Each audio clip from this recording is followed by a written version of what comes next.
Donc voici pour illustrer mes propos la précédente contribution. Voici donc de l'autre côté du Rockefeller Center, donc toujours avec quelques beaux magasins, etc. Et ici nous sommes donc sur la plus célèbre avenue du monde, je pense. Allez, non, c'est les Champs-Élysées, j'oubliais. Mais en tout cas, la plus célèbre, la plus chic avenue des États-Unis, la plus chère aussi, avec Park Lane, ce qui est ici donc la 5e avenue, la Fifth Lane. Et comment vais-je dire, vous voyez un petit peu les devantures. Oui, il y a des événements un peu exceptionnels. Donc ici c'est le Rockefeller Center dont je vous parlais, qui est donc entre la 6e avenue des Amériques et la 5e où nous sommes. Et donc voilà le Rockefeller Center. C'est vraiment à voir. Bon, ça prend 5 minutes à voir en fait, hein, sauf pour ceux qui font des films et des commentaires. Mais ici il y a oui, je sais.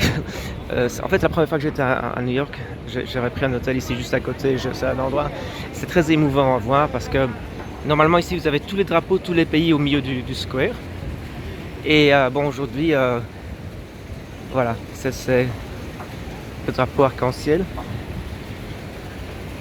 Ça fait Yellowstone par contre.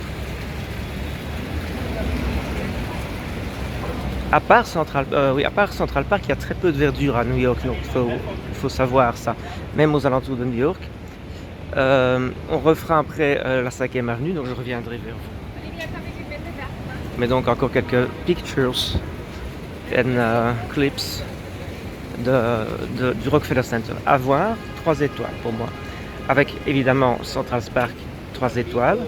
Avec le MoMA, 3 étoiles. Avec le Met éventuellement 3 ou 2 étoiles, mais c'est long avec les enfants. Le Guggenheim, évitez, il est vide. Enfin, j'exagère un peu, mais sauf si vous aimez vraiment la sculpture en fait. Vous voyez, c'est sympa. Hein. Donc normalement ici vous avez sur ce square, c'est le square des Nations Unies, si je ne m'abuse, United Nations. Donc vous avez tous les drapeaux des pays.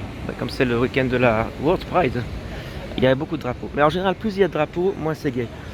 Je me comprends. Voilà, on a encore une belle vue ici de Central Park. So I'm back in the Fifth Avenue, so that you have some explanation for these trips. What I'm going to do with Tom, it's only downtown Manhattan, so the area of Wall Street. We go to Ellis Island, we do Liberty Tower, but I advise you to make actually the Empire State Building. It's still the second highest building in America. It's more historical and it's more authentic, and it's on the cruising between Broadway and the 32nd Street. So very easy, very central. And you do that on the first day. You go upstairs, and obviously you're not going to get to the cellar. Vous n'allez pas aller dans les caves si vous visitez l'Empire State Building. Et c'est sous le belvédère de l'Empire State Building, et vous verrez donc vraiment, vous aurez tout de suite la géographie de la ville. Donc en fait, les avenues, on commence comme ça, 1, 2, 3, etc. 5, 6. Les rues, on commence tout à fait downtown Manhattan, du côté de Wall Street. Là, les rues ont encore des noms, c'est un peu à l'ancienne, à l'européenne. Et puis à partir de la 14e rue, c'est numéroté. Et donc par exemple, Central Park commence à la 59e rue. Vous prenez, quand vous êtes comme ça, vous regardez vers Central Park. Du côté gauche, oui, c'est ouest. Et du côté droit, vous voyez, si on est du côté gauche de Broadway, c'est Broadway, hein? Oui. Ah non, c'est la 5e, je ne sais plus. Enfin, ici, donc, on est du côté ouest, et de l'autre côté, donc on est à la 50e. Donc la 59e, c'est déjà Central Park. La 87e, par exemple, c'est Amsterdam Avenue, tout ça, c'est Harlem. Il faut aussi aller à Harlem, c'est sympa. C'est un peu plus dangereux, mais ce n'est pas vrai, c'est devenu très chic en fait.